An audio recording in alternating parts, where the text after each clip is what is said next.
Yo, what's up? Dallas Cowboys State of the Union. Back at it again with another video. And of course, we've been gone for a minute, but we're back. And of course, there's more new news. Finally, DeMarcus Lawrence, Tank Lawrence, he got his extension.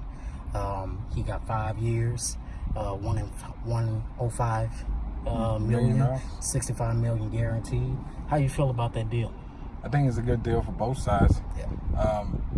And you know, when you look at the details of the contract, they're paying him the most money ever for a 4-3 defensive end in his first year at $31 million. I think this contract is heavily front loaded, so meaning down the road they can get out of the contract. Exactly. They did not overpay. They did not budge into giving Tank $22 million like he wanted.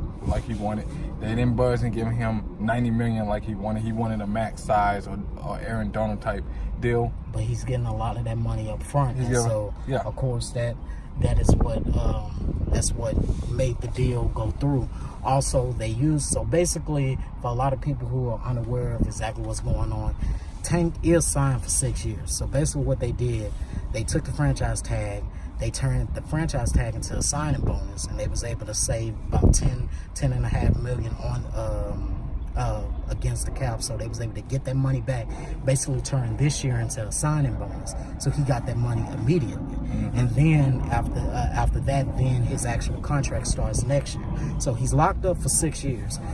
But they're going to go ahead and give him all of his money in the beginning, and I think that's great, because when you look at the trajectory of the NFL, we all know that most people don't get through that second contract. Right. Most people, maybe get 2-3 years into that second contract before they either cut or they retire or they're released, whatever the case may be. So this is beneficial for both parties, because Tank is getting his money very early. He's getting his guaranteed money very early, and then he has the potential, if he's still playing good after 4 years from now, of course he's going to continue to make the rest of that live out the rest of that contract, and that's pretty good. I mean, you look at people like Tyrone Crawford got his money, and he has still been a meaningful piece to this D-line. So Tank could have another good 5-6 years in him. So, and he might get signed to another contract. Who knows? But I think that's really great. So a lot of people say, okay, that's taken care of.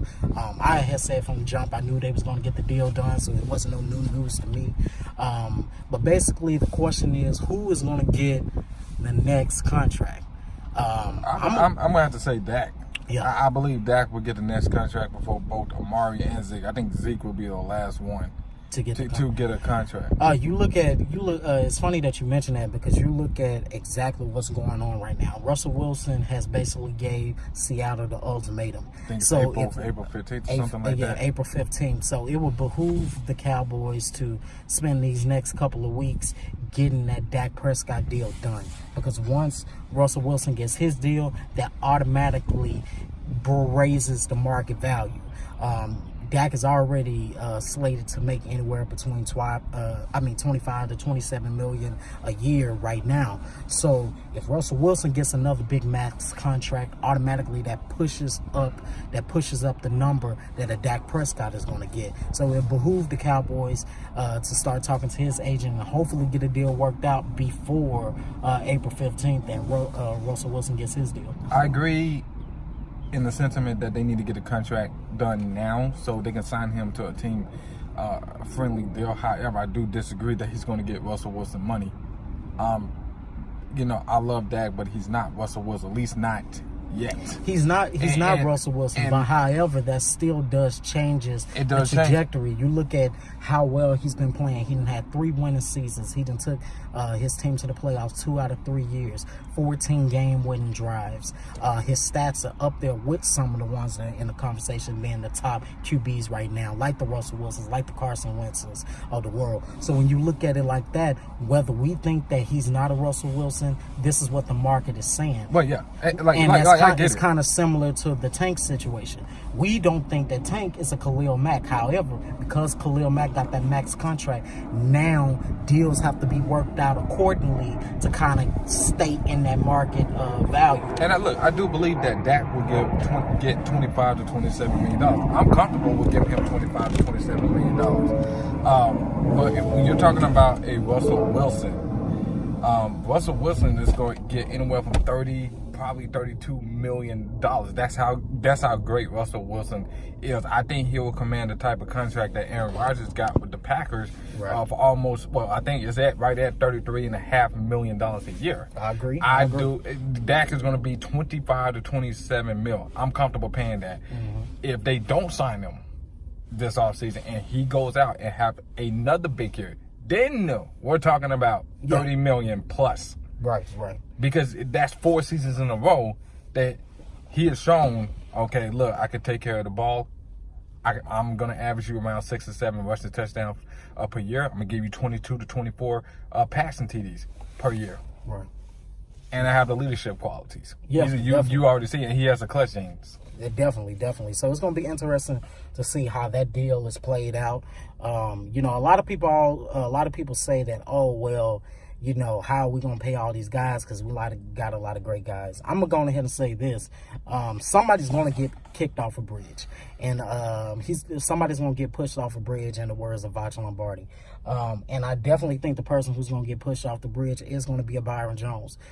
Just because Byron Jones is a great corner, don't get me wrong, but Byron Jones can be replaced. So look out for this draft, for them drafting a couple of DBs, because it's definitely going to happen. Mm-hmm. Anthony Brown, he's not going to get a second contract. Who knows if Jordan Lewis will be there next season or, throughout this training camp period. So when you look at it like this, they're going to draft a couple of DBs, and I think that eventually they're going to let Byron Jones walk if the deal doesn't set up right. A lot of people say, okay, you got to pay Dak, you got to pay Zeke, you got to pay Amari. Yes, you got to pay those 3, but let's not forget about Jalen Smith. Now, Jalen Smith's going to be restricted when this season is over, and I'm pretty sure they're going to put a first-round tender on him, and then they'll have a chance to kind of bid for him. But that's another guy that you got to look out for. I believe Jalen Smith is going to have a phenomenal season in this upcoming season, and I think he's going to definitely warrant his money. So when you look at it like that, if you're in the even though linebackers and DBs,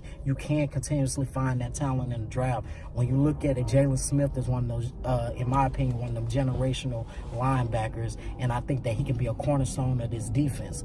Yes, we got Leighton Vander Esch, and I think that him and Jalen Smith complement each other very well, but we don't.